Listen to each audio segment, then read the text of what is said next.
El señor secretario de Relaciones Exteriores, el señor Ebrard, está en Washington para platicar con Mike Pence, el vicepresidente de ese país, para decirle que vamos a todo dar, a pesar de que ya dijeron, pues no es suficiente lo que está haciendo México, ¿no? A pesar de que se ha reducido el número de migrantes que llegan a Estados Unidos, etcétera.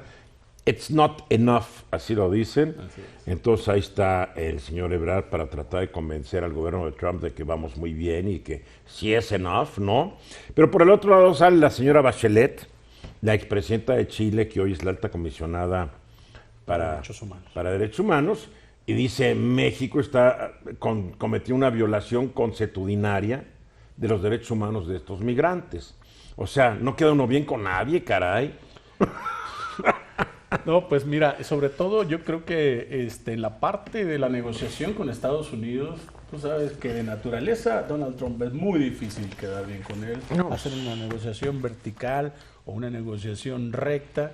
Y siempre, desde un principio, se pensó que era un error, sobre todo la gente, más los académicos, Colegio de la Frontera Norte y demás, que era un error mezclar la parte migratoria con el tratado, porque... Sí, pero es un error del señor Trump. Claro, por A ver, supuesto. ya quiero ver estos académicos tocando la Casa Blanca diciendo, oye, no vale, no. Bueno, ellos desde su parte cómoda, es muy cómoda. la crítica, pero ¿no? ya cuando te amenazan con un arancel que empieza sobre el 5% que va a dejar a 400,000 mexicanos sin chamba, tienen todo, ya los quiero ver, ¿no? Tienen todo Pues para obviamente para obligar a México, pero yo creo que aquí en la parte esta, le apareció a Michelle Bachelet, al canciller Marcelo Ebrard, Michelle Bachelet, esta declaración en la 42 Asamblea de Derechos Humanos en la ONU, en Ginebra, esta declaración muy fuerte, sobre todo con el trauma profundo que dice que los estudios que han hecho con los migrantes, con la contención esta de migración en México, le ha provocado a los niños. Entonces, por este lado, sí hay una presión ya a nivel internacional. Pero no lo digo que muy criticona de Trump, ¿o sí?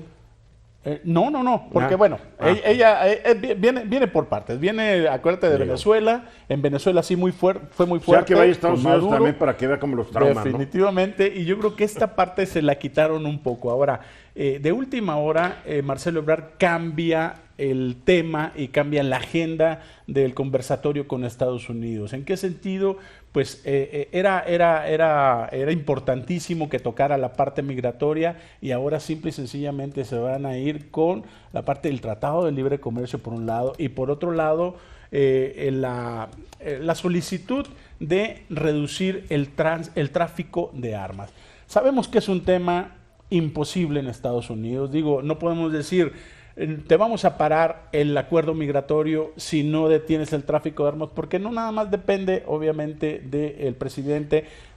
Creo que la reunión con Mike Pence, con el vicepresidente, es muy importante porque ellos siempre tienen mucha fuerza en el Congreso y el Congreso es el que está más reacio a hacer modificaciones en toda esta parte de los republicanos fundamentalmente, porque los republicanos reciben mucho dinero de la Asociación Nacional del Rifle y de otros los grupos de intereses. Y mientras los republicanos tengan el control del Senado, no va a pasar nada.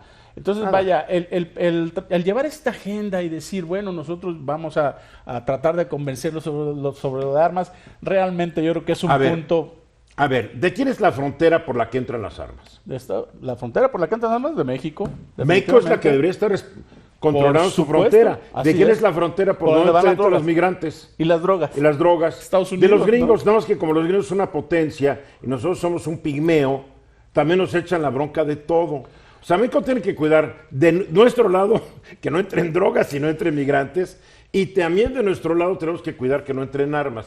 Y la verdad, como las fronteras de México están inundadas de corrupción y de filtros y son porosas, pues entra gente, entran drogas para allá y aquí entra, entra dinero ilícito y armas. Claro, si tú has manejado de Texas a Nuevo León, pues si lo haces al revés y vas de León a Nuevo León a Texas, tienes que pasar filtros, cámaras, te revisan, todo. Y de regreso pasas y nada más te saluda la policía. Welcome to Mexico y vámonos. Nada más te digo. Todo el fentanilo y todas las sustancias que entran por los puertos mexicanos de China, ¿de quién es responsabilidad? De México, definitivamente. Y ahora, entrando. Manzanillo, que es el puerto dedicado, digamos, a los químicos.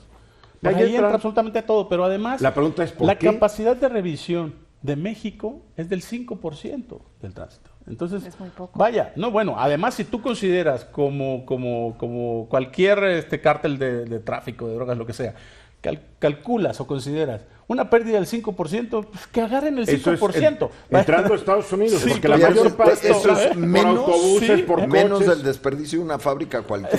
Exactamente, vaya. Además, no puedes detener para revisar todo, porque entonces tienen las cámaras y tienen los estados fronterizos que son muy fuertes, sobre todo en Estados Unidos, donde te dicen, no me pares el comercio, no me pares la visita de la gente, vaya. El hecho de que en Estados Unidos ni siquiera los norteamericanos tengan pasaporte, Mira, pero eso- para poder entrar a México... No, ya no, pues, y ahora ya se bueno, los piden hace ya años. pero eso mira, es muy nuevo, ¿eh? Es un juego perverso, Sí. donde México se dice la víctima y Estados Unidos se dice la víctima, porque ningún país quiere asumir su rol, que es cuidar sus propias fronteras. ¿Por qué entraba tanto centroamericano, africano, asiático y anexas a México por el sur? Porque México se hizo tarugo durante décadas. Ahí no hay había frontera. Ahí sigue sin haber Porque era frontera. muy cómodo, porque al no haber frontera más o menos se estimulaba la economía de una zona eternamente deprimida. Se traba. Ahora ya no. El concepto de frontera sur realmente no existe. O sea, yo recuerdo justamente un segmento aquí con Eduardo, hacíamos la investigación de cuántas veces se hablaba de la frontera sur y cada inicio de sexenio es lo mismo. Frontera sur, la vamos a cuidar, vamos No, a ahora poner sí la atención. estamos cuidando porque, Y ahora sí, porque nos parecería puso el ser. susto Mr. Trompetas. Así es. Pero Ahora- solamente hasta que Estados Unidos presionó, porque digo, yo recuerdo Porque la verdad, cualquier cantidad sí. de iniciativas. Han y sido, si has manejado han sido en Chiapas, omisos e irresponsables nuestros gobiernos federales en lo que es la frontera sur y la frontera norte Sí. y los puertos de entrada. Ahora, yo creo que marítimos, por favor. esta mecánica histórica sí se rompió al aceptar México, obviamente, todo este acuerdo migratorio donde... No le quedaba donde, otra. Pues sí, Pues no es que le no quedaba tiene otra, otra. definitivamente. Ahora, ¿qué es lo que dice Mark Morgan? No es suficiente.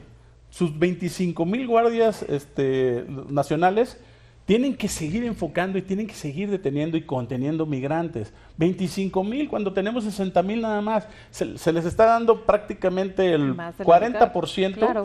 a la Guardia Nacional y vaya. Y A ver. obviamente lo dicen A ver, también. la es frontera eso, es de es nosotros. eso los aranceles.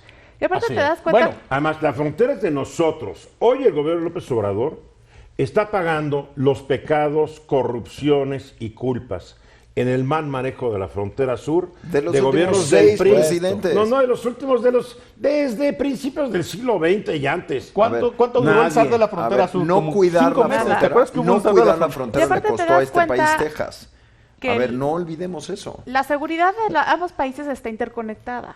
A ver, nosotros necesitamos apoyo de Estados Unidos para parar el tráfico de armas y Estados Unidos necesita nuestro apoyo Estados para Unidos nunca nos ha acabar dado apoyo para acabar con el tema de tráfico las armas. drogas. Pero imagínate, mientras México no logre ser un país pacífico, la expulsión de mexicanos, la migración hacia ese país no va a Pero parar. ha caído la migración de mexicanos a Estados Unidos. Muchísimo. De hecho, Muchísimo. Ahorita desde la el nota se llama 2010 para acá ha sido centroamericanos. negativo. Son centroamericanos. Pero incide también en nuestra seguridad. Por ejemplo, el tráfico de armas. No es muy importante lo que acabas de tocar. Desde que el 2004 que se venció esa ley que regulaba muy bien la propiedad de las armas en Estados Unidos, Bueno, regulaba disque muy bien. Sí, pero no, desde que se venció, Sí, las armas de alto poder, las... Sí, el pero- aumento de homicidios dolosos con armas de fuego ha aumentado notablemente en este país. Si comparas es con que- las cifras para del ellos también. 94, Es que Para México ellos se también. tiene que que era un empezar a ser 25, responsable aquí de en sus el pero, 70%. acciones. no, pero no es la relación de las armas, es la relación de la guerra absurda contra las drogas que se declaró en 2006. definitivamente. Ahí empezó el lío, porque en 2003, 2004, 2005 estaban entrando armas Y y no iban pasaba para nada. abajo las tasas de homicidio. No, aquí el presidente Calderón le dio una patada al avispero. Aunque ahorita lo niegue, ¿no? Ya va para todos lados y por favor.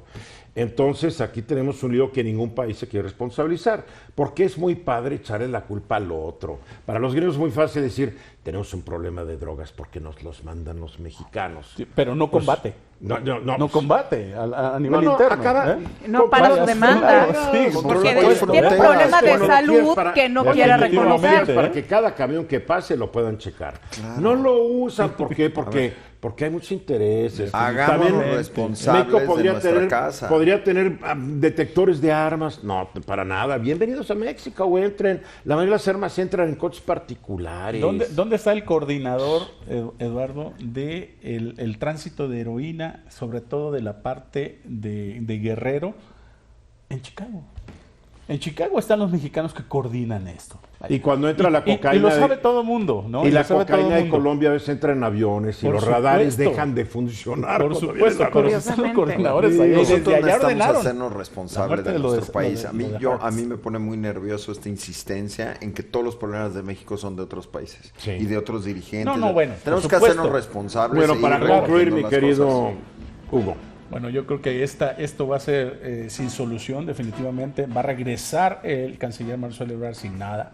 Posiblemente, hasta ahorita, hasta hace unos momentos, no era recibido por ahorita lo único que puede presumir es que México no va a aceptar ser país de tercer... Que de facto ya funciona. Ya lo es, con pero el protocolo de protección pero no formalmente. Es que ya lo son. Así es, no formalmente. Mensajes, regresamos.